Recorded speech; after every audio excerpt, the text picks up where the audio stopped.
परंपरा योग संस्थान में आपका स्वागत है। हम लोग स्पेशल क्लास में शिव संगीता पढ़ रहे हैं और आप लोग पढ़ के नहीं आते हैं, इसलिए क्लास में ज्यादा पढ़ना पड़ता है। पढ़ के आते तो कम में काम चल जाता है। सिर्फ की पॉइंट्स देखते हैं तो आगे बढ़ते हैं। चार अवस्थाओं को हम लोगों ने देखा: आरंभावस्था, घटावस्था, परिचय अवस्था और निष्पत्ति अवस्था। आरंभावस्था में हम लोगों ने देखा नारी शुद्धि से आरंभावस्था की प्राप्ति होती है। घटावस्था में हम लोगों ने देखा था प्राण अपान नाद बिंदु, जीवात्मा परमात्मा का लय होता है। परिचय अवस्था में हम लोगों ने देखा था प्राण वायु इड़ा पिंगला को त्याग कर स्थिर हो जाता है, कुंडलिनी जागरण होता है और सिर्फ काय व्यूह का भोग बाकी बचता है परिचय अवस्था में। फिर निष्पत्ति अवस्था में जब बात आई थी तो पंच धारणा की सिद्धि से ही निष्पत्ति अवस्था की प्राप्ति होती है। ये हम लोगों ने देखा था। अनादि कर्म बीज नष्ट हो जाते हैं, समाधि इच्छा अनुसार हो जाती है, सभी चक्रों का भेदन होता है। ये निष्पत्ति अवस्था में हम लोगों ने देखा, ये देख चुके थे, तो इसको एक साथ हमने देख लिया। क्लेश दूर करने के लिए वायु साधना की और विधियां बताई गई हैं। एक तो हम लोगों ने प्राणायाम देख लिया, जिसको कि पवनाभ्यास कहा गया, जिसको पद्मासन में करना था वो देख लिया। हम लोग ये जानते हैं कि इसमें कितने प्रकार के कुंभक बताए गए हैं, कितने प्रकार के प्राणायाम बताए गए, ऐसी कोई चर्चा नहीं है। लेकिन जब आप अभ्यास को पढ़ोगे और उसकी विधि पढ़ोगे, ऐसा लगेगा कि नहीं ये तो शीतली की तरह है, ये तो शीतकारी की तरह है। ऐसे अलग अलग चीजें आएंगी, भले ही मंत्र में नाम नहीं दिया होगा।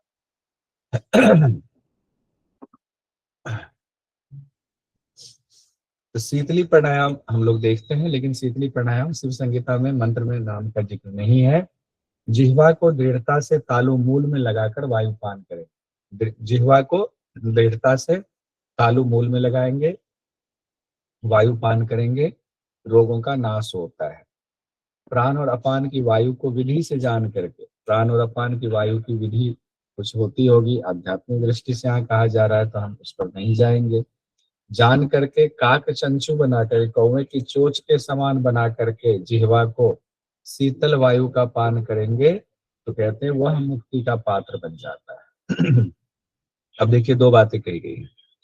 एक तो कहा गया जिह्वा को दृढ़ता से तालुमूल में लगा करके वायुपान। दूसरा कहा गया जिह्वा को गोल बना करके काक चंचू, कौवे की चोंच के समान बना करके वायुपान करेंगे। तो दो बातें हो गई। दूसरी बात से ये जाहिर होता है कि ये शीतली वाला है।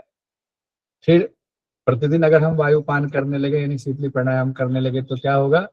श्रम जन्य दाहकता खत्म हो जाएगी, झुर्रियां खत्म हो जाएंगी, बुढ़ापा खत्म हो जाएंगे, सारे रोग नष्ट हो जाएंगे।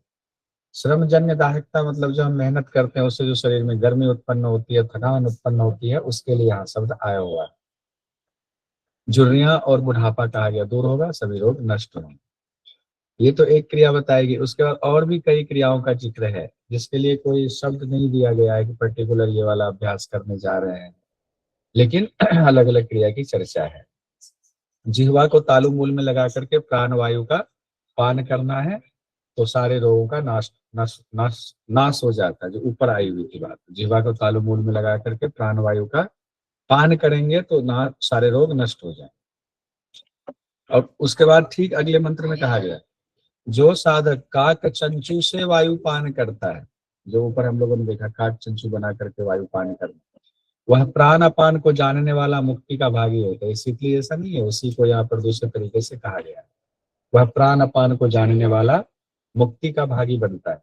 फिर आगे कहा गया जो साधक रस सहित वायु का पान करता है। वो रस सहित तो यहाँ पर व्याख्या में तो नहीं कही गई है बातें, लेकिन हम लोग जो जानते हैं रस की बात जब भी आती है तो खिचड़ी रस की बात आती है। तो खिचड़ी मुद्रा लगा करके जो लोग वायु का पान करता है ये मानकर चलेंगे श्रम दाह और जरा अवस्था का नाश होता है।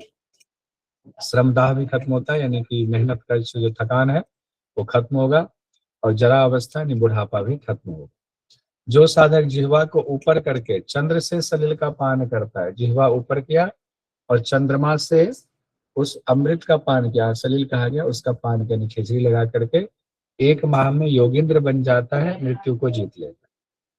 अब देखिए 6 माह में कवि कौन हो जाता है? राजदंत को दबा करके कुंडलिनी का ध्यान करते हुए अमृत का पान करता है। राजदंत कहते हैं हम लोग छोटी जीवा के पास वाले स्थान को, जो घंटी का स्थान है।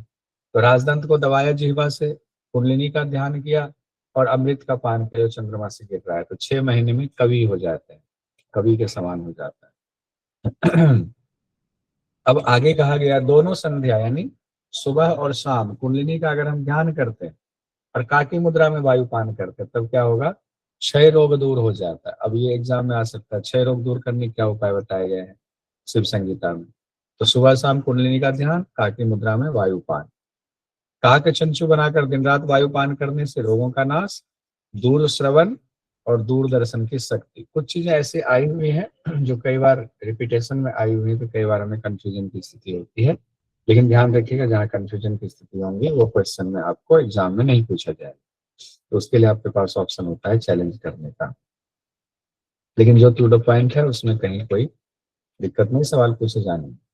अब शिव संहिता में आगे एक ऐसा अभ्यास बताया जा रहा है जो शीतकारी प्राणायाम से मिलता जुलता है, शीतकारी कुंभक से मिलता जुलता है, हालांकि नाम शीतकारी का नहीं लिया गया है शिव संहिता में। मेधावी साधक कहा गया दांतों को दांतों से दबा लेता है, ठीक है, जिह्वा ऊपर ले जाता है, फिर धीरे धीरे कहा गया है वायु का पान करता है, वह साधक मृत्यु को जीत लेता है, वह साधक मृत्यु को जीत लेता है। तो ये कैसा हो गया अभ्यास, शीतकारी जैसा हो गया। फिर इसमें कहा गया है 6 माह तक अभ्यास करेंगे, 1 साल तक अभ्यास करेंगे, 3 साल तक अभ्यास करेंगे। 6 माह तक अभ्यास करेंगे सभी पापों से मुक्ति, 1 साल तक अभ्यास करेंगे मृत्यु को जीत लेता है, 3 साल तक अभ्यास करेंगे तो स्वयं भैरव बन जाता है, अष्ट सिद्धियों की प्राप्ति होती है, भूत गणों पर विजय प्राप्त होता है। 6 महीने, 1 साल और 3 साल शीतकारी प्राणायाम से मिलते जुलते अभ्यास के लिए क्या कहा गया है। फिर उसके बाद एक दो अभ्यास और बताया जा रहा है। जिह्वा ऊपर करके अगर कोई आधे क्षण के लिए भी उसे स्थिर कर ले तो क्षण मात्र में ही व्याधि मृत्यु बुढ़ापा से मुक्त हो जाता है। ये तो ऐसा अभ्यास बताया गया है कि आधे क्षण भी अगर जीवा को ऊपर ले जाकर खिचड़ी का पान कर ले यानी अमृत का पान कर ले तो उससे रिलेटेड चीजें बताई गई। प्राण सहित यानी पूरक करके जिह्वा को दबा करके जो ध्यान लगाता है यानी कुंभक लगाता है उसकी अकाल मृत्यु नहीं होती। प्राण सहित पूरक करके जिह्वा को दबा करके ध्यान लगा, इस तरह अभ्यास से योग से, इस तरह के अभ्यास से क्या होता है, दूसरे कामदेव के समान हो जाता है। ये शीतकारी में हम लोग पढ़ते हैं, दूसरे कामदेव के समान हो जाता है, उसे भूख प्यास मूर्छा और नींद नहीं सताती है। ये भी हम लोग पढ़ते हैं शीतकारी में। श्रेष्ठ योगी भूमंडल पर स्वेच्छा से विचरण करता है, सारे लाभ वैसे बताए गए, सभी विपत्तियों से मुक्त हो जाता है, पाप पुण्यों में लिप्त नहीं होता, उसका पुनर्जन्म नहीं होता है, देवताओं के साथ आनंद पूर्वक रहता है, मिलता जुलता है। 90% लाभ जो है शीतकारी वाले लाभ यहाँ पर दिए गए जो शीतकारी का अभ्यास बताया गया। अब हम लोग आते हैं आसन प्रकरण पर। आसन प्रकरण में कहा गया है 4 ही आसन बताए गए। यहाँ से क्वेश्चन इस बार भी पूछा गया था आसन से, तो क्यों पूछा गया था देखिएगा। सिद्धासनम तथा पद्मासनम च उग्रम च स्वस्तिकम। 4 आसन है, सिद्धासन, पद्मासन, उग्र आसन और स्वस्तिकासन। उग्रासन स्वस्तिकासन हो गया। 84 प्रकार के विविध आसन है, 4 का यहाँ वर्णन किया जा रहा है। भगवान शिव कहते हैं सिद्धासन का, पद्मासन का, उग्रासन का, स्वस्तिकासन। अब कहीं भी पश्चिमोत्तान आसन नहीं है, लेकिन उग्रासन के लिए पश्चिमोत्तान आसन शब्द आता है, क्यों आता है तो उसकी चर्चा आगे की जाएगी। देखिए विधि में देखेंगे या विधि एक एक आसन का तो पता चल जाएगा। जब उग्रासन पर आएंगे तो क्यों उग्रासन को पश्चिमोत्तान से तुलना किया जाता है, देखिए। क्रियाविधि है सिद्धासन की, एक पांव की एड़ी से योनि स्थान को दबाएंगे, दूसरे पांव की एड़ी को लिंग के ऊपर स्थापित कर देंगे। सिद्धासन ऐसे ही बाकी ग्रंथों में भी बताया गया। इंद्रियों को स्थिर करेंगे, भूमध्य पर देखेंगे, शरीर सीधा रखेंगे, मन बिल्कुल शांत रखेंगे, सिद्धासन होगा। इसमें विशेषता कहा गया है भूमंडल पर इससे परम कोई आसन नहीं है, तो सिद्धासन को तो हम सभी ग्रंथों में उत्तम कहा गया। गुप्त आसन है, प्राणायाम अभ्यासियों को इसका सदा सेवन करना चाहिए, ये एक निर्देश दिया गया। प्राणायाम के अभ्यासियों को सिद्धासन में करना चाहिए प्राणायाम। हालांकि ध्यान रखिएगा प्राणायाम पद्मासन में करने की बात आई हुई है, ऊपर हम लोगों ने पढ़ा है। फिर आता है लाभ में, सिद्धासन के लाभ सिद्ध जनों को सिद्धि प्रदान करता है, योग में शीघ्र पूर्णता आती है, संसार चक्र से छुटकारा मिलता है, पापों से मुक्ति। संसार चक्र से छुटकारा, पापों से मुक्ति, इसमें है सिद्धासन में। आइए केवल अलग अलग बनाइएगा, ये देखना बहुत जरूरी है। पद्मासन में कहा गया दूसरा आसन है, 4 ही आसन बताए गए हैं शिव संगीता में। दूसरा आसन पद्मासन, प्रयत्न पूर्वक दोनों पांव को पलटकर जंघा मूल के ऊपर लगाएंगे, दोनों जंघाओं के बीच में हथेली को उसी तरह एक दूसरे पर रखेंगे, यानी भैरव या भैरवी आसन आप कह लें। नासिका के अग्रभाग पर दृष्टि होगी। जिह्वा को राजदंत से दबाने की बात की गई। जिह्वा से दंत मूल को दबाए, माफी चाहूँ, जिह्वा से दंत मूल को दबाने की बात कही गई है, राजदंत नहीं। जिह्वा से दंत मूल को दबाएंगे, थोड़ी को छाती से लगाएंगे, जालंधर बंद लगाएंगे, वायु को ऊपर उठाएंगे, यथा संभव जो है पूरक करेंगे, उदर को भरेंगे, अब बिना रुकावट के फिर जो है रेचक कर। विशेषता परम दुर्लभ आसन है, बहुत मेहनती और बुद्धिमान साधक ही इसे सिद्ध कर सकते हैं। फिर निर्देश है, पद्मासन में प्राण अपान की विधि से पूरक रेचक का अभ्यास करें, ऐसा योगी मुक्त हो जाता है। पद्मासन में प्राण अपान की विधि से पूरक रेचक का अभ्यास करें, ऐसा योगी मुक्त हो जाता है। सभी व्याधियों को नष्ट करने वाला लाभ बताया गया पद्मासन में, और अभ्यास के तुरंत बाद ही प्राणवायु संभाव में चलने लगती है। पद्मासन के सबसे इंपॉर्टेंट पॉइंट है, इसको स्पेशल डायरी में नोट कीजिएगा। किस अभ्यास में कहा गया है, अभ्यास के तुरंत बाद ही प्राण वायु संभाव में चलने लगती है, तो पद्मासन में कहा गया, ये स्पेशल नोट जरूर कीजिएगा। प्राण साधक के अनुकूल हो जाता है पद्मासन में, ये बात भी कही गई है। अब देखिए उग्रासन में जाए आएंगे, जब इसकी विधि देखेंगे तब देखेगा कि इसको पश्चिम उत्तानासन बोले कि नहीं बोले। दोनों पांव मिले हुए हैं, उन्हें फैला लें, दोनों पांव बाहर फैला दिया दंड के समान। अपने दोनों हाथों से पैरों को दृढ़ता पूर्वक पकड़ें और सिर को जांघों पर स्थापित कर दें। विधि है पूरी इसकी पश्चिम उत्तानासन, इसीलिए उग्रासन को पश्चिम उत्तानासन कहा जाता है। विशेषता कही गई, आसन को अग्रगण्य कहा गया है। अग्रगण्य आसन किसको कहा गया, उग्रासन, उससे उग्रासन अग्रगण्य, अग्रगण्य है उग्रासन। सिद्धि के इच्छुक साधक इसका अभ्यास जरूर करें, गुप्त रखना चाहिए इस अभ्यास को, ऐसे किसी को नहीं बताना चाहिए। क्यों, आप कहेंगे हमें तो पता, हम तो सबको बताते हैं। आपको आधा पता है, आधा तो इसका रहस्य गुरु को पता है। जो गुरु से सीखेंगे तब किसी को ना बताएं। अभी तो आधा जानते हैं, शरीर का थोड़ा बहुत जो है उससे रोग बीमारी ठीक हो जाए, इतना ही जानते हैं। लाभ कहा गया, जठराग्नि प्रदीप्त होती है, ठीक है, शारीरिक कष्ट दूर होते हैं। अब प्रतिदिन अभ्यास करेंगे तो प्राणवायु सुषुम्ना में प्रवाहित होता है, निकुंडलिनी जागरण होता है। दुखों के समूह का नाश करने वाली ये वायु सिद्धि की प्राप्ति होती है, किससे, उग्रासन। अब ये हो गया, दुखों के समूह का नाश किससे होता है, ये ज्यादा इंपॉर्टेंट हो गया, उग्रासन से। बाकी तो हम जानते हैं, बाकी में दिक्कत नहीं होगी, दुखों के समूह का नाश हो जाएगा, ये इंपॉर्टेंट हो गया। स्वस्तिक आसन में आते हैं, जो चौथा आसन बताया गया है शिव संहिता में। दोनों पांव के तलवों को जानु और जंघा के मध्य में स्थापित करेंगे, शरीर सीधा संतुलित रखेंगे। अब हम लोगों ने पढ़ा हुआ है, वशिष्ठ संहिता में भी स्वस्तिक आसन का ऐसे ही कहा गया है, सेम, दोनों पांव के तलवों को जानु और जंघा के बीच में रखने के लिए। गुप्त रखने योग्य है, इस विधि से प्राण वायु की साधना करें। चलिए, तो तकरीबन सब में कहा गया है।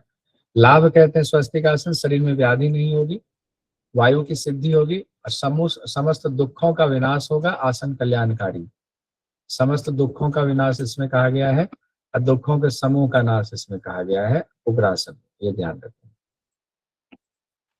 अब यहाँ पर हम लोग इसको छोड़ते हैं, हमारा तृतीय कंप्लीट हो गया, बहुत सारा इसको पढ़ लीजिए। चतुर्थ जो है हमारा शुरू होगा, लेकिन चतुर्थ शुरू होने से पहले एक ऑनलाइन टेस्ट है, ऑनलाइन टेस्ट हम लोग करेंगे पहले, क्योंकि ज्यादा देर हो जाएगी तो फिर आप।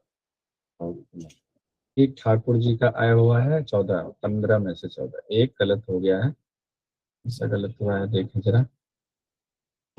शिव संहिता के 7 नियमों का क्रम, अच्छा, ये गलत हो गया। ईमानदारी से टेस्ट दिया है ना सब लोग। पूजा पटेल जी 12, लगता तो बहुत ईमानदारी से, ईमानदार। काश की पढ़ लेते ईमानदारी से। उदित जी ने ईमानदारी से नहीं दिया, 15 में 15 सही है। दिमाग खराब थोड़ा है मेरा। डालमनी जी का 15, डालमनी जी ईमानदारी नहीं दिखाई आपने। रामानंद जी ने ईमानदारी दिखाई है, 12 सही, 3 गलत। अच्छा, वंदना जी ने ईमानदारी दिखाई है, 13 सही, 2 गलत। कविता धनकर जी, ईमानदारी इन्होंने भी दिखाई, 3 गलत, 12 सही। सावन जी, हाँ ईमानदार है, सावन जी ईमानदार। कविता सरन जी 15 में 15 सही, पता नहीं ईमानदार है कि नहीं। अब मैं क्या बोलूं। स्वाति डोंगरे जी बहुत ईमानदार, अति ईमानदार, बहुत बढ़िया। पल्लवी बंजारी जी 15 में 15 सही, चलिए। विभा जी 10 सही, ईमानदार। आरजू जी एक गलत, थोड़े से ईमानदार। प्रज्ञा जी 15 में 15 सही, आप ईमानदार नहीं रहे इसका। सुंदर जी यानी रुचि जी 15 में 15 सही, आपने भी ईमानदारी से लगता है परीक्षा नहीं दिया, ईमानदारी से पढ़ाई कर ली, ईमानदारी से पेपर नहीं। राहुल जी ने ईमानदारी से पढ़ाई की, पेपर तो ऐसे ही दे दिए। हाँ, प्रीति जी 12, चलिए ईमानदारी से पेपर दिया, पढ़ाई ईमानदारी से नहीं की। तो उदित जी तैयार है ना आपका? हाँ तैयार है सर। कोई भी एक बंदा गेरन संहिता के जो अध्याय हैं उनका एक एक करके नाम बता दे सातों के। षटकर्म, आसन, मुद्रा, प्रत्याहार, प्राणायाम, प्राणायाम, ध्यान और समाधि। और हठ प्रदीपिका के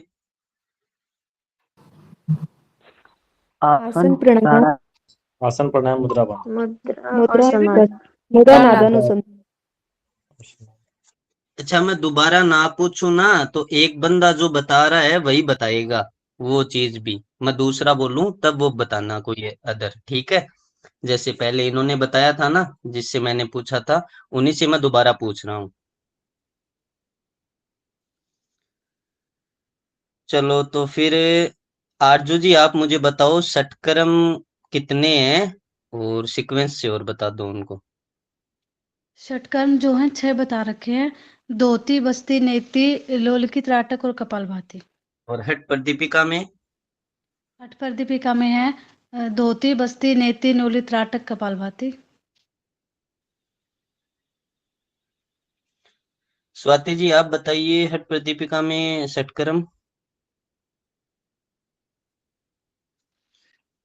धोती, बस्ती, नेति, त्राटक, नौली, कपालभाति। ठीक है सही कर लीजिएगा आरजू जी, है ना? सीक्वेंस थोड़ा सा हाँ जी, गड़बड़ हाँ जी। आपको। तो स्वाति जी आप ही बता दो धोती कितने प्रकार की बताई गई है हठ रत्ना गेरन संहिता में? घेरन संहिता में पहले चार प्रकार की बताई है और ऐसे टोटल 13 प्रकार की बताई है। चारों के नाम बताएंगे एक बार? अंतर्धोती, हम्म, अंतर्धोती नहीं नहीं याद आ रहा है। मैं बताऊं? मूल चलिए शोधन है आखिरी, और प्लीज अंतर्धोती, बीच में कभी दंड ना धोती, बोलो। अंतर्धोती, दंड धोती, चलिए मैं बताता हूँ, बहिष्कृत और मूल शोधन। मैं बताता हूँ। कंफ्यूजन। धोती के 4 प्रकार बताए हैं, अंत धोती, दंत धोती, हृद धोती, मूल शोधनम। फिर जो अंतर धोती है ना उसके अंदर 4 प्रकार हैं, दंत धोती के अंदर 5 प्रकार हैं और हृद धोती के अंदर 3 प्रकार हैं और मूल शोधनम एक है ही।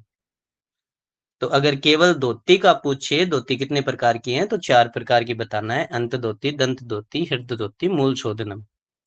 ठीक है, अब मुझे देव जी आप बताइए अंत धोती के अंदर क्या क्या है और कितने हैं? वासार, वारिसार, वेलिसार और बहिष्कृत, 4 प्रकार हैं। ठीक है, और श्वेता जी आप बताइए दंत धोती के अंदर कितने हैं और क्या क्या हैं? दंत धोती के अंदर है दंतमूल, जीवामूल, कर्णरंध्र, कपालरंध्र। 5 प्रकार हैं इसके। ठीक है, नीतू जी हृद धोती के अंदर कौन कौन से हैं? 4 प्रकार है ना दंत धोती के, 5 कहाँ से हो गए? 5 हैं, कर्ण मूल है वो 2 हैं। 2 है लेकिन तो प्रकार में एक 4 ही बोलेंगे ना। कर्ण मूल नहीं, है या कर्ण रंध्र है? 5 ही बोलेंगे प्रकार भी, क्योंकि ये 5 कंफ्यूजन हो जाएगा ना, फिर 5 ही बोलते हैं। सर ने 4 बताया था, एक बार पूछना सर से आप। जी सर ने नहीं बताए 4, सर ने 5 ही बताए हैं और 5 इसमें है, 5 5 नहीं है, होंगे। जी 5 ही है। हाँ जी। और कर्ण रंध्र है, शायद कर्ण मूल नहीं है, मुझे नहीं पता है, बट आप थोड़ा कंफर्म करके कर्ण बताइए मूल है। कृपया। कर्णरंध्र, कर्ण रंध्र दिखा रहा है मेरे तो बुक में। कर्णरंध्र धोती। चलो कर्ण अंदर, मैं सॉरी मेरे से गलती होगी। चलो तो योग जी आप बताओ हृद धोती के कितने प्रकार हैं? मुझे पूछ रहे 3 थे आप प्रकार। उदित जी। जी अगली बार पूछूंगा आपसे। योग जी आप बताओ। जी, दंड धोती, वमन धोती, वसन धोती। और चौथा कौन सा है धोती का प्रकार? मूल शोधन। मूल शोधन, ठीक है। नीतू जी अब आप बताओ, बस्ती के कितने प्रकार बताए हैं घेरन संहिता में? बस्ती के 2 प्रकार, जल बस्ती, शुष्क बस्ती यानी कि स्थल बस्ती भी कहते हैं। और ये जल बस्ती और स्थल बस्ती में कौन कौन से आसन है? जल बस्ती उत्कट आसन में करते हैं और स्थल बस्ती पश्चिम उत्तानासन में। ठीक है। षटक्रम का पूरा सीक्वेंस बता दीजिए एक बार। घेरण के हिसाब से हाँ, धौती, बस्ती, नैती, लौलिकी, त्राटक, कपालभाति। ठीक है। और आसन कितने बताए गए हैं इसमें? 32 शुभ बोला गया है उनको।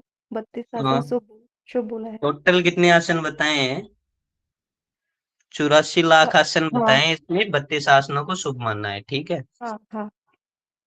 अंजलि जी आप बताइए, मुद्रा कितनी बताई है घेरन संहिता में? 25। कौन कौन सी हैं, मतलब एक बार सीक्वेंस से 25 की 25 जल्दी से रीड कर दीजिए, अगर याद है तो ठीक है, अदरवाइज किसी और से पूछते हैं। सीक्वेंस से याद नहीं है। चलिए कोशिश कीजिए एक बार बताने की।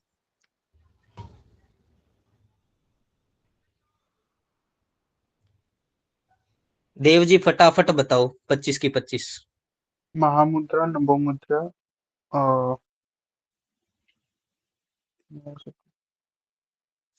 ऐसी है ना?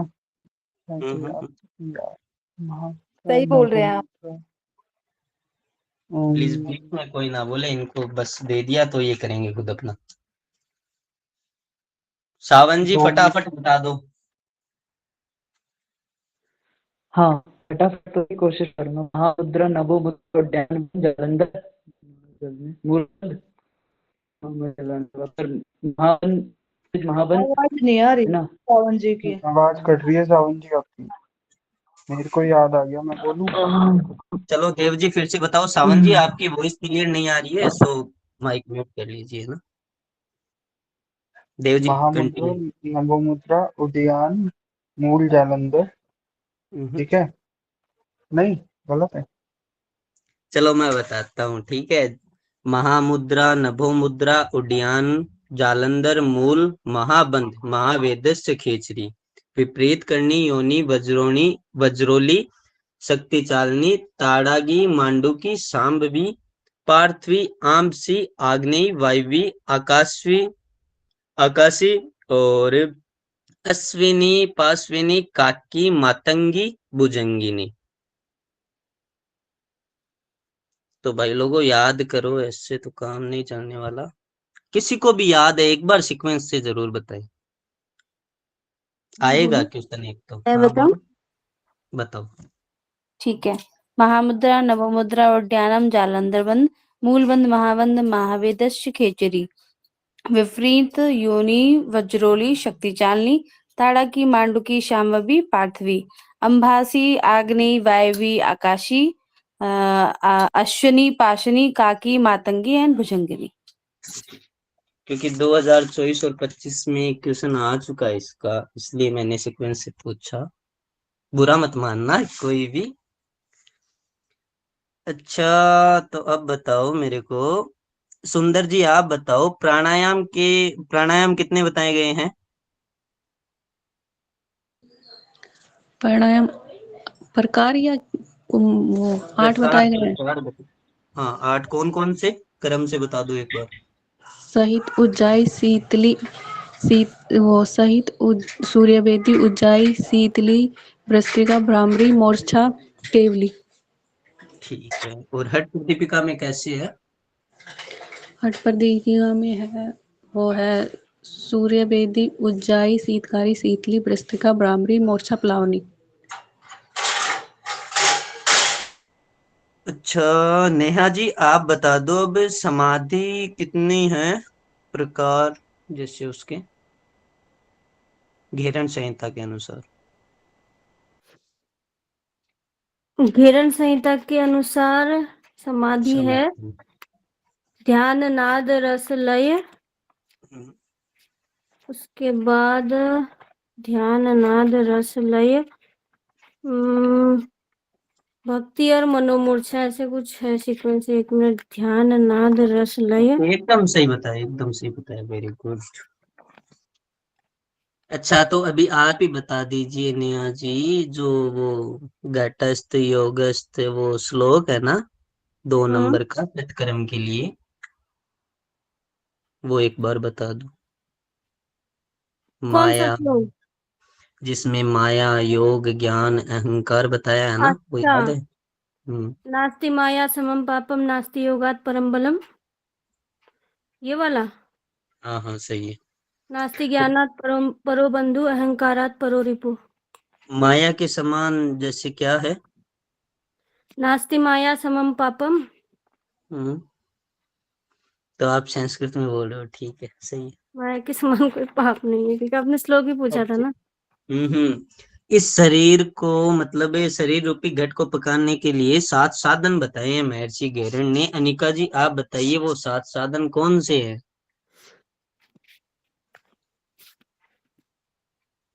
उदय जी मैं आंसर नहीं कर पाऊंगी आपको, मैं साथ साथ में तो कुछ और भी कर रही हूँ प्लीज। चलिए मैं कविता सुन जी आप सकती हूँ आपको बताइए। ध्यान से। ओके ओके, कविता जी आप बताइए। मैं बताऊं? शरीर रूपी घट को पकाने के लिए जो 7 साधन गैरण ऋषि ने बताए हैं, वो बताइए सीक्वेंस से। वो है सत्कर्म आसन, सत्कर्म आसन। आसन के बाद है अपना मुद्रा बंध, फिर प्रत्याहार, प्राणायाम, ध्यान और समाधि। ठीक है, तो षटक्रम से क्या होता है? सत्कर्म से नाड़ियों की शुद्धि होती है। नहीं, इसी में बताया, जैसे अभी क्वेश्चन आया था, जैसे शोधन होता है ना षटक्रम से, आसन से दृढ़ता होती है। अच्छा, मुद्रा से क्या सत्कर्म होता से है? शोधन होता है ऐसे। हाँ जी। हाँ, मुद्रा से क्या होता है वैसे?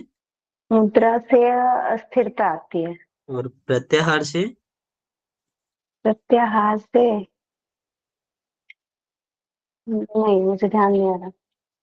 धैर्य होता है। प्राणायाम से? लाघवता। और ध्यान से? ध्यान से निर्लिप्तता तो समाधि से होता है, तो ध्यान से प्रत्यक्ष कर्म साध से। प्रत्यक्षम। क्षम।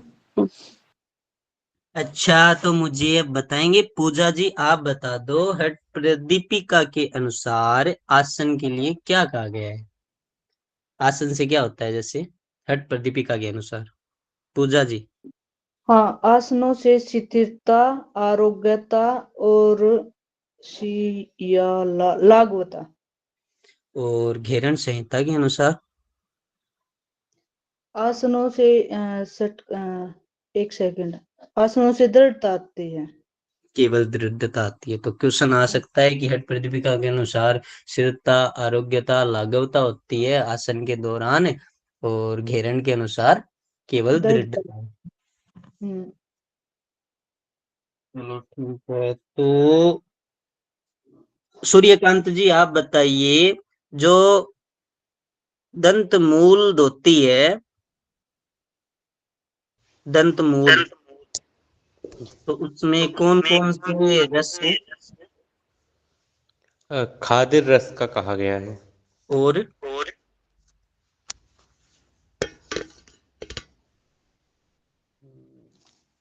बस खादिर रस ही थोड़ा ना खाओ। खादिर रस है, शुद्ध मिट्टी है। ये प्रमुख क्रम बताए आपके। माइक बंद कर लीजिए।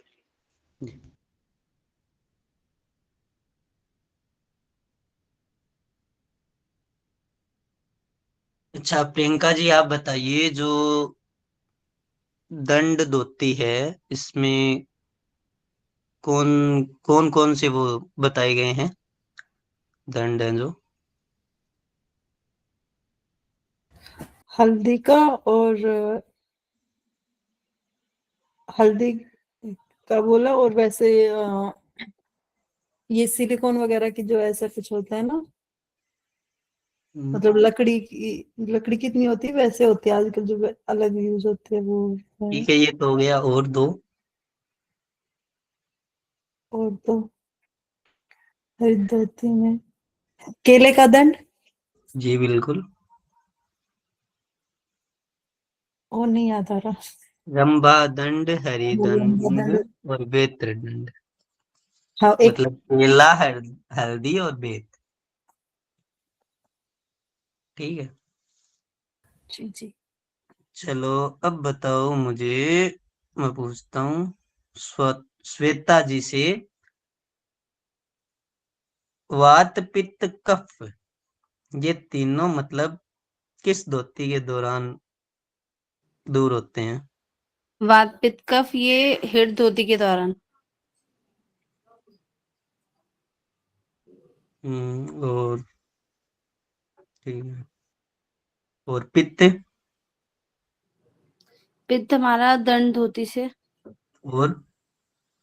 और जो वो जो है क्या कहते हैं, वस्त्र धोती से।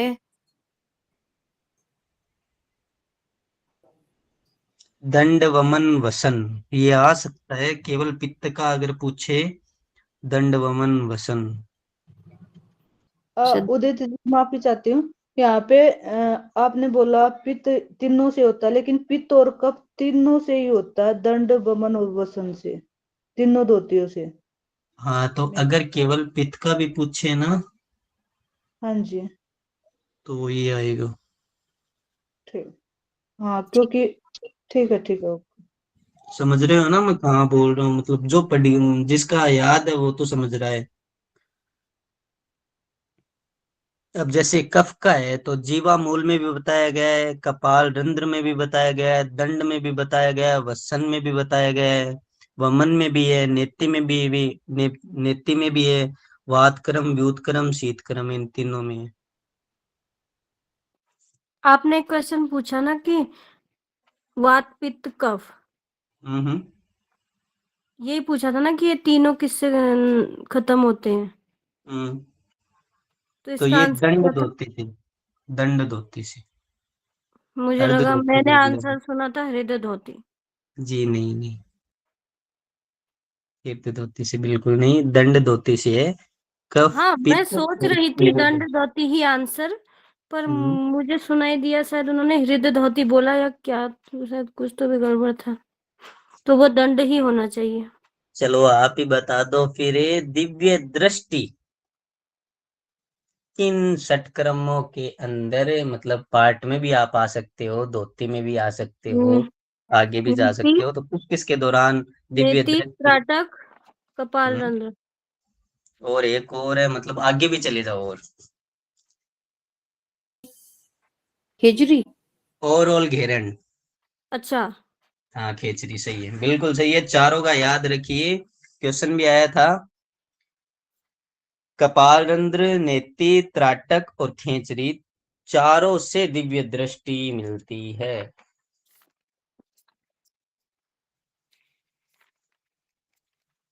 और जठराग्नि प्रज्वलित किस किस से होती है नीतू जी? जठराग्नि प्रदीप्त किस किस से होती है षटकर्म के दौरान?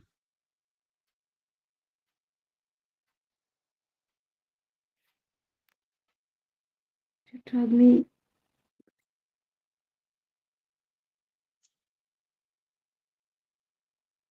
टोटल षटकर्म के दौरान। एक तो वातसार से होगी, बिल्कुल होगी। वातसार से होगा, और बस बस्ती से भी होती है कि किसी बस्ती से। हाँ होती है शुष्क बस्ती से होती है। हाँ शुष्क बस्ती, हम्म, ये दोनों याद है मुझे।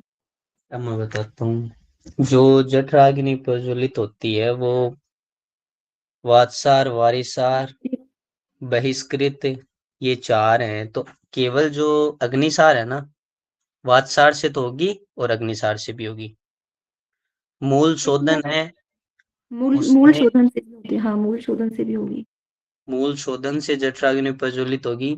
इन्होंने बताया शुष्क बस्ती से भी होगी और लोलकी से भी होगी जठराग्नि प्रज्वलित, एक बार इतने मैं भी। दोबारा बताऊं, वातसार, वहीनी सार, मूल शोधन और शुष्क बस्ती, इतना मुझे हाँ अब याद आ गया। एक लोले की और हो गया इसमें। अच्छा ठीक है। और कफ और पित्त का केवल किस धोती के दौरान बताया गया है?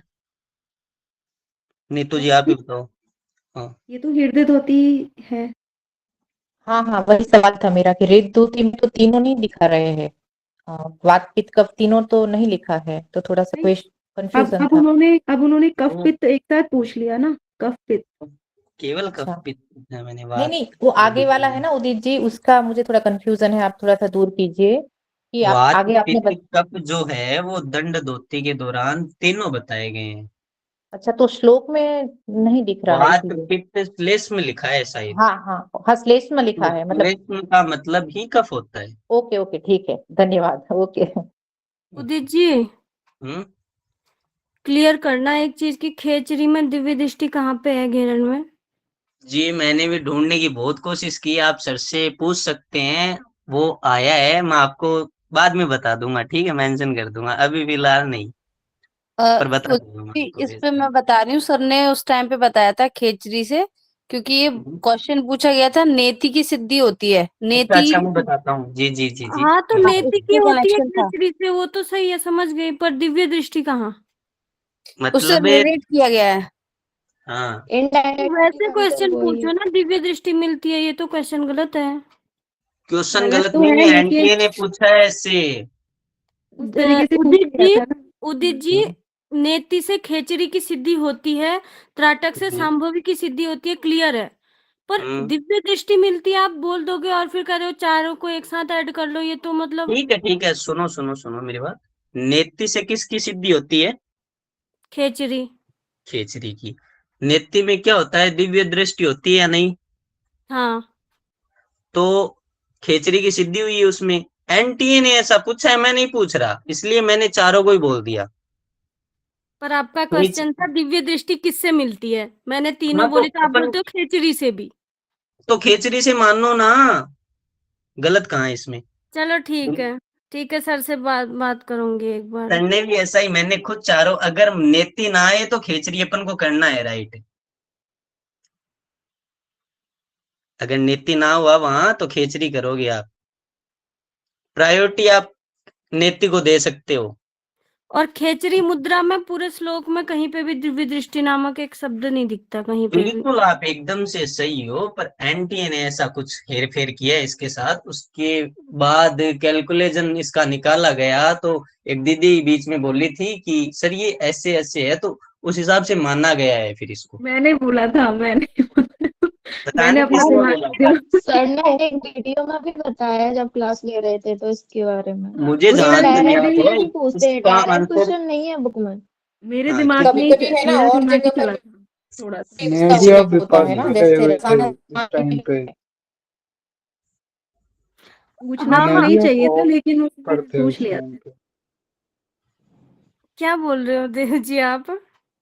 मैं ये कह रहा हूँ उस टाइम पे आप थे नहीं क्लास में, जिस टाइम पे मुद्दा छिड़ा था, शायद आप आप प्रार्थना विपाशा में गए के हुए उसमें हाँ थे, थे। एक बार क्वेश्चन आया हुआ था जब पीवाईक्यू चल रहे थे, तो तो उसका मैंने वो आंसर आपके पास नहीं है नेहा जी। उसका आंसर और ये मतलब है, ऐसे एडजस्टमेंट करके ही उसका आंसर और बनाया जा उदित सकता जी है, कह अदरवाइज रहे हैं, नहीं चलिए मिल उदित सकता। जी कह रहे हैं कि ठीक है, इसीलिए फिर मैंने अभी यहाँ पे मतलब खेचरी मुद्रा घेरन की किताब निकाल के पूरा श्लोक पढ़ा, चेक किया, मैंने कहा कहीं तो नहीं, दिव्य वो दृष्टि ये कह दिखे रहे हैं, दिखे, वो ये कह वो रहे है हैं नहीं। चलिए जब ठीक है, अगर वो वहां से नीति आपने ना रिलेट हो, किया, ठीक है। वो कह रहे हैं नीति ना हो ऑप्शन में और खिचड़ी हो तो खिचड़ी लगा लेंगे।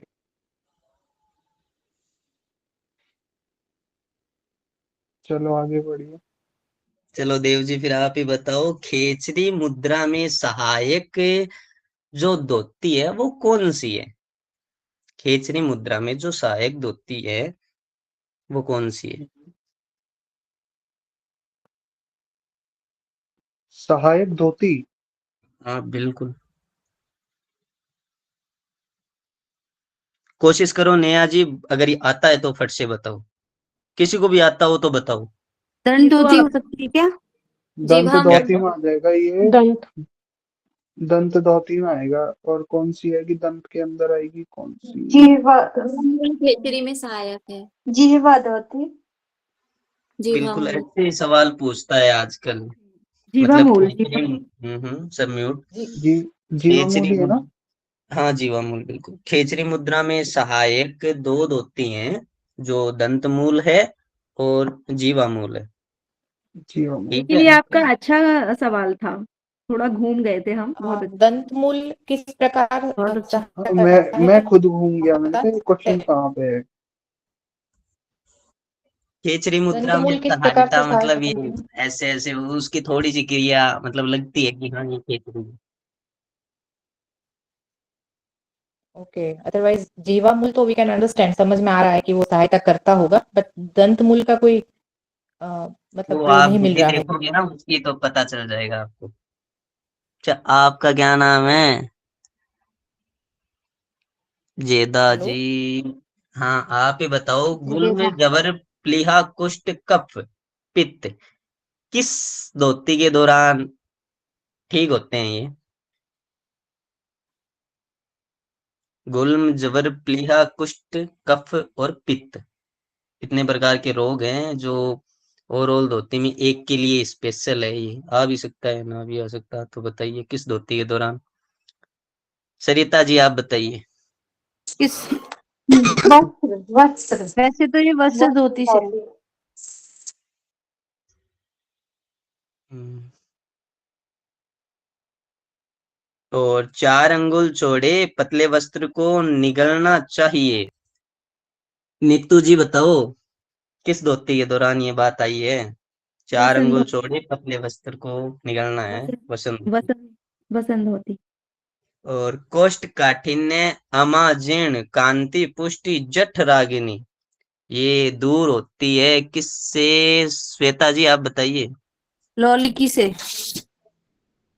हम्म। लौलिकी मैंने सीक्वेंस इसीलिए बोल रहा हूं मैं। कोष्ठ काठिन्य अमाजीर्ण क्रांति पुष्टि जठ रागिनी ये किसके दौरान मतलब किस वसंत षटक्रम होती के दौरान कहा गया? वसंत होती मूल शोधन से। मूल शोधन से।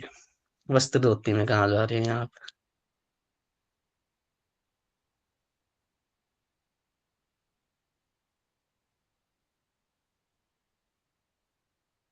और प्रमेय है उदावर्त क्रूर वायु प्रियंका जी किस षटक्रम के दौरान? प्रमेय है उदावर्त क्रूर वायु धोती बस्ती नेति नोली त्राटक किसके दौरान? हाँ आप बता दीजिए, जो जेदा जी नाम है क्या इनका? जडेजा। हाँ, जेड। जल वस्ती में। और कोष्ठ केवल कोष्ठ जठरागिनी और आमवात। नेहा जी आप बताइए। केवल कोष्ठ जठरागिनी और आमवात का शमन किस षटक्रम के दौरान?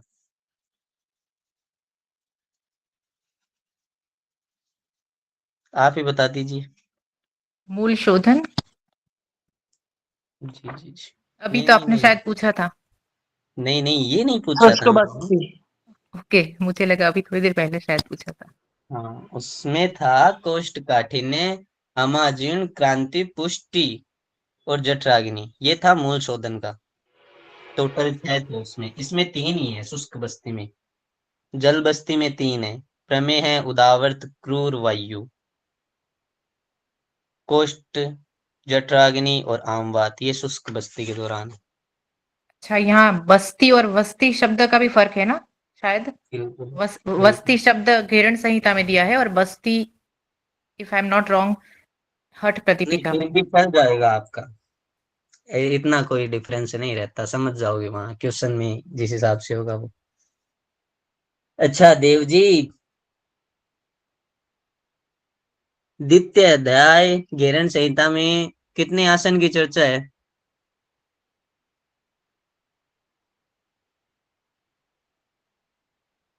नेहा जी। जी बोलिए, मैं सुना नहीं, सॉरी। आसन की कितनी चर्चा है घेरण संहिता में? कितने आसन का वर्णन किया गया है? 32। 32 आसन नाम बता सकते हैं? जी। बताइए। सिद्धम पद्मम तथा भद्रम मुक्तम वज्रम च स्वास्तिकम सिंहम च गोमुखम वीरम धनुरासनमेव च मृतम गुप्तम तथा मातस्यम मत्स्येन्द्रासनमेव च गोरक्षम पश्चिमोत्तानमुत्कटम संकटम तथा मयूरम कुकुटम कूर्मम च तथा चौत्तानकूर्मकम उत्तानमंडुकम वृक्षम मंडुकम गरुड़म वृषम सलभम मकरम चौष्टम भुजंगम योगमासनम द्वात्रि सदा स्नानेव मर्त्य सिद्धि प्रदानी च। बढ़िया। अच्छा, तो सिद्धासन के दौरान क्या उसका फल बताया गया? मतलब फल तो इसमें नहीं बताए गए, आदों में बताए गए हैं, जैसे 11 है ना शायद, फल 11 में हाँ, ही है। 11 तो सिद्धासन के दौरान दृष्टि कहाँ रखेंगे? कोई भी बता सकते हैं। भूमध्य भ्रूमध्य। और पद्मासन के दौरान? नासाग्र भद्रासन के दौरान? नासाग्र नासिकाग्र गोरक्षासन? नासिकाग्र सिंहासन? क्या नासिकाग्र बोला? मत्स्येंद्र आसन? भूमध्य भूमध्य भूमध्य कुक्कुटासन? कहीं नहीं। बाकी सब जहाँ भी दृष्टि आए सब नासिकाग्र सिद्धासन और मत्स्येंद्र भूमध्य। अब मतलब भूमध्य किस किस में है, प्रियंका जी बताओ। भूमध्य दृष्टि किस किस आसन के दौरान रखनी है हमें? सिद्धासन और मत्स्येंद्रासन। बिल्कुल सही है। अभी और नेहा जी ने। हाँ, तो मतलब अब मैं पूछूं आपसे, श्रम हर चित्त विश्रांति नेहा जी किस आसन के दौरान कही गई है ये बात? ये मैं बताई थी शवासन सुखासन में। शवासन में। और देह की अग्नि बढ़ती है, आप बताइए कविता जी, किस आसन के दौरान? मकरासन। भुजंग और मकर आसन दोनों। दो हैं इसमें, दो हैं। देहा अग्नि कारकम मकर आसन में है, देहा अग्नि विवर्धते ये भुजंग आसन में है। प्रीति जी आप मुझे बताइए, कुक्कुट आसन में मतलब कुक्कुट आसन के दौरान किस एक और आसन की चर्चा आई है कि वो लगाना है या करना है? कुक्कुट आसन में सर्वप्रथम क्या करेंगे ये बता दीजिए। पद्मासन। पद्मासन।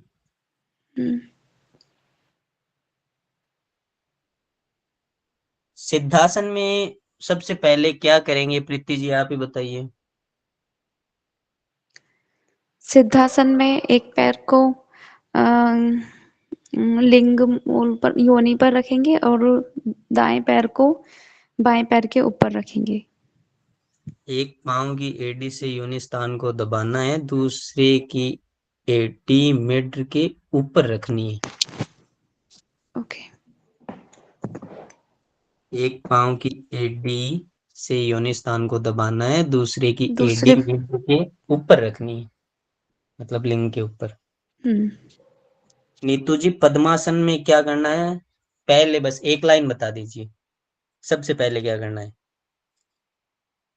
पद्मासन में बाई जंघा के ऊपर दाहिने पांव को रखना होता है और जी इसमें मैं बिल्कुल, सबसे ज्यादा कंफ्यूजन होती है। हो गया हो गया। अच्छा सोनिका जी, भद्रासन के दौरान सबसे पहले क्या करना है? दोनों एड़ियों को उल्टा करके और अंडकोश के नीचे रखेंगे। बिल्कुल सही। अच्छा जडेजा जी आप मुक्तासन के बारे में बताइए फिर सबसे पहले। नहीं बताया हूँ मुझे उतना ज्यादा उसके बारे में, शायद वो सुखासन जैसा है, उससे ज्यादा कुछ नहीं पता है। सरिता जी आप बताइए।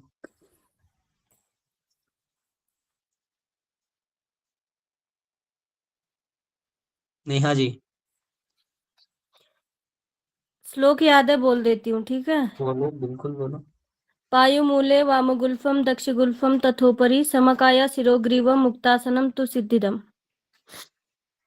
बाएं पांव की एड़ी को पायुमूल में लगाना है और दाएं पांव की एड़ी को रखना है। इसमें समकाया शिरोग्रीवम स्पेशल बात कही गई है, ये याद रखने वाली है बस। और वज्रासन क्या के हमें दौरान और बता दीजिए क्या कहा गया है? क्या? वज्रासन के दौरान सारे श्लोक याद रखने हैं क्या? नहीं मैं नहीं, थोड़ी नई हूँ इसलिए मुझे थोड़ा कंफ्यूजन है, मैंने अभी सेमेस्टर 3 की एग्जाम दी है। वो क्या करते हैं क्वेश्चन एनटीए इस हिसाब से आजकल देने लग गया है, पहले नहीं देता था, कि जैसे कोई भी आसन है उसका सीक्वेंस कैसे, पहले कौन सा स्टेप होगा, फिर कौन सा, ऐसे देता है। चारों भी दे सकता है कि इनमें से कौन कौन सा होगा, मतलब इस आसन के दौरान किया जाता है, तो वो हमें टिक करनी होंगी। ऐसे भी पूछ सकता है कि सबसे अंत में क्या करना है, तो वो चूज करना होगा फिर। और सबसे पहले क्या करते हैं, तो वो सबसे पहले का ज्यादा पूछते हैं, इसलिए मैं एक एक ही पूछ रहा हूँ कि सबसे पहले क्या करते हैं। अपन पूरी विधि नहीं पढ़ रही, सर ने पढ़ा दी है अच्छे से अच्छा, पूरी विधि। जो वज्रासन है वो योगियों को सिद्धि देने वाला है। धन्यवाद। जैसे मृतासन है, तो मृतासन नेहा जी मतलब पीठ के बल लेटेंगे या पेट के बल लेटेंगे, पूछ सकते हैं मृतासन में। किसमें? पीठ के बल मृतासन लेटेंगे या पेट के बल लेटेंगे? पीठ के बल, पीठ पीठ के के बल। बल शवासन उसको कहते हैं ना, मृतासन को। नहीं नहीं नहीं नहीं, नेहा जी सही है। यहाँ पे दोनों अलग अलग है ना, मृतम और सब दोनों अलग है। नहीं तो हाँ, तो मृतासन के दौरान पीठ के बल लेटना है। अच्छा कोई तो सब ठीक बोला है, गया है।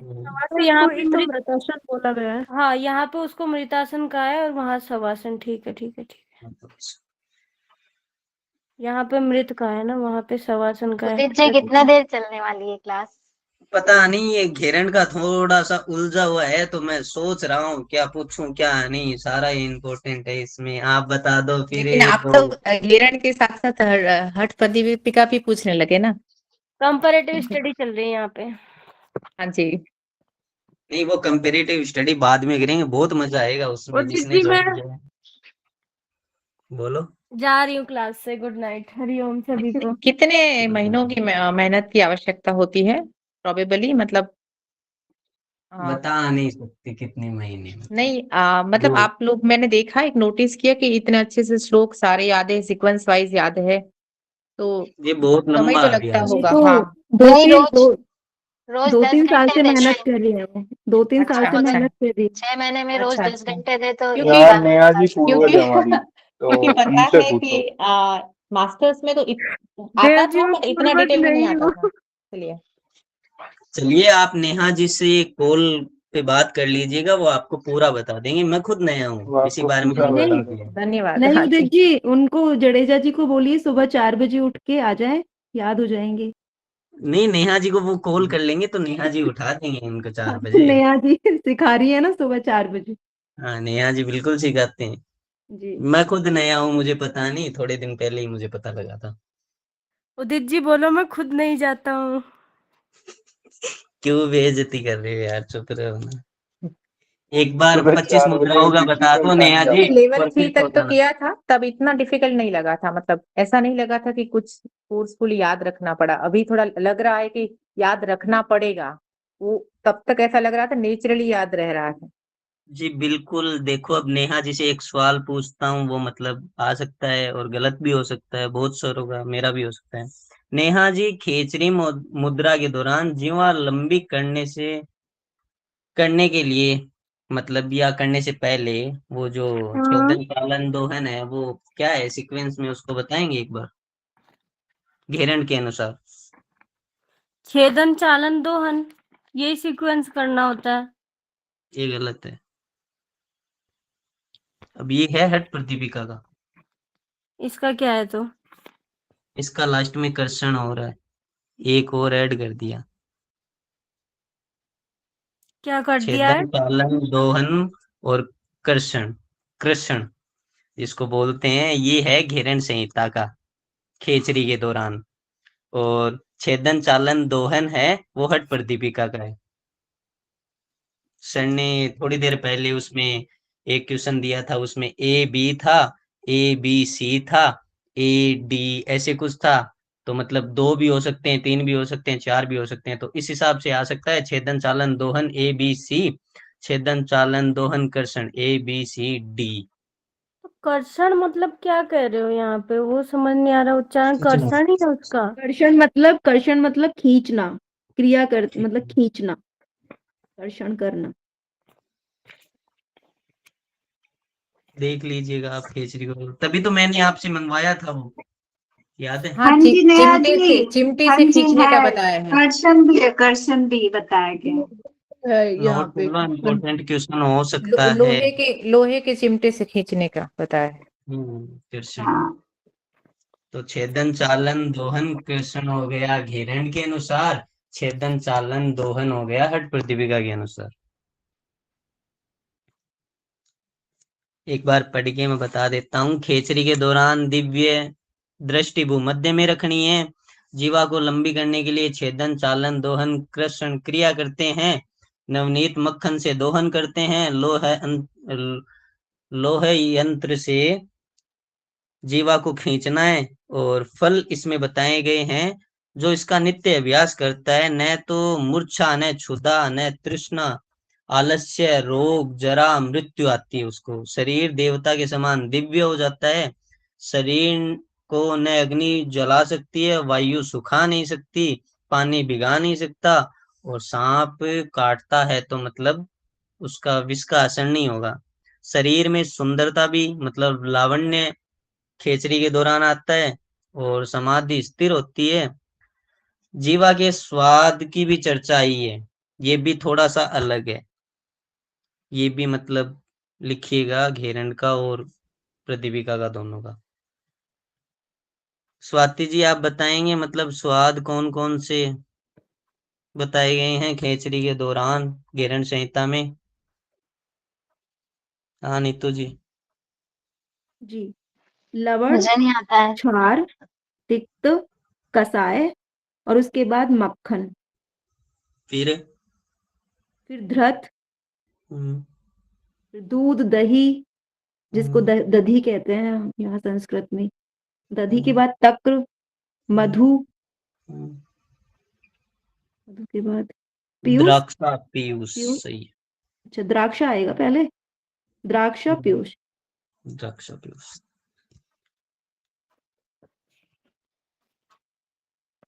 इसमें तक्र का अर्थ क्या है?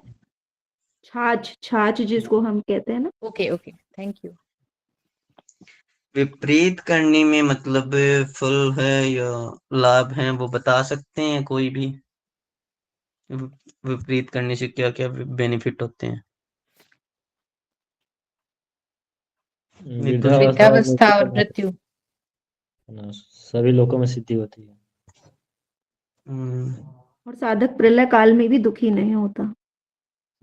वृद्धावस्था, मृत्यु काल, सभी लोकों में सिद्धि, प्रलय काल में भी दुखी नहीं होता वो। एक तो खेचरी मुद्रा जो मैंने पूरी बताई थी, इसके ये नोट डाउन कर लेना, ये इंपॉर्टेंट है, यहाँ से क्वेश्चन आता है। और मुद्रा के सीक्वेंस से क्वेश्चन आता है। एक है योनि मुद्रा।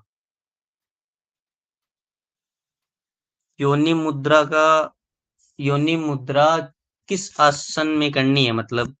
भ्रामरी, आसन आसन सिद्धासन, पद्मासन, सिद्धासन। सिद्धासन।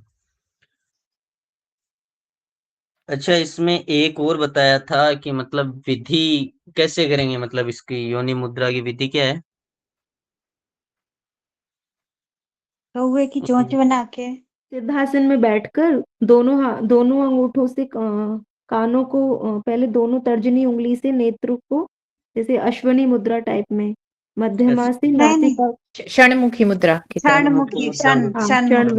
षणमुखी, सॉरी वो गलत हो गया था।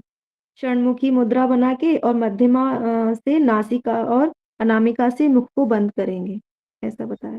काकी मुद्रा बनाएंगे। मुद्रा में योनि मुद्रा के दौरान काकी मुद्रा के द्वारा प्राण को खींचकर अपान से मिलाना है। और षट चक्रों पर ध्यान करना है। होम और हंस के मंत्र का जप करना होता है इसमें। इसमें कुंडलिनी का भी जागरण होता है।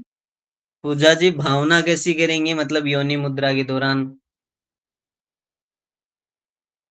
मैं ब्रह्म हूँ, इस टाइप से कुछ ऐसा है।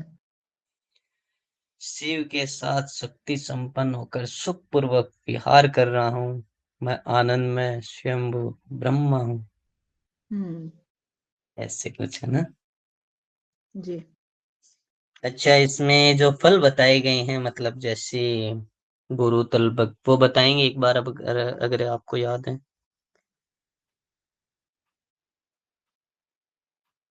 क्या क्या पाप कर देगा तो मतलब वो दूर हो जाएंगे, या उनसे कुछ नहीं होता?